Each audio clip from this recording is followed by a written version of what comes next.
If we do get a big move in oil, if the market actually realizes that there's not enough supply out there to cover the demand that's going on, then we are going to see another big spike. I think, we'll see if this plays out or not, but Trump could just go ahead and say, look, we're cutting off the rest of the world. We are currently the world's largest exporter for oil to other countries. And if we decide that our reserves are too low, they're the lowest that they've been since 1983 here in the U.S. If they become too low, they will have to stop exporting oil, and that will absolutely have an effect on other economies globally in their ability to source energy while this conflict is ongoing. So if that were to take place, that could be the Trump card that causes everything to, cascade that we've been talking about, all the dominoes to fall. If you haven't ever seen my domino theory, please go check it out. I've got 4 different iterations over here on YouTube. But basically it is, a series of events that leads to significantly higher prices for XRP, where global macroeconomic events require a new standard to be moved in. And I do believe that that is the perfect storm that we are on the precipice of this evening here in July.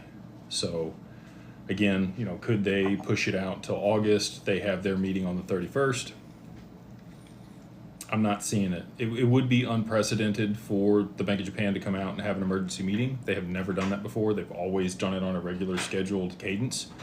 And so I am calling for something that has never happened before, but I also called for the Strait of Hormuz to be shut down, which has only happened one time in the past, long time ago, and that actually took place too. So we will see if I call it right. Clarity Act is another one that I've called that, I said was not going to get passed. I'm still in that camp. A lot of people revising their, percentage that they think it's going to get passed. I'm actually going to come up on my percentage a little bit.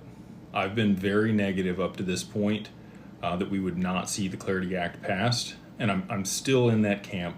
It was 98% that we weren't going to see it. Today we had Jim Cramer come out and say that he thinks it's impossible for it to get passed. Reverse Cramer is like a hard thing to overcome. So I'm going to revise. I'm going to say that I'm 90% that the Clarity Act does not pass. I'm going to say there's a 10% chance that it does here in the next 15 days. I'm not optimistic, but I'm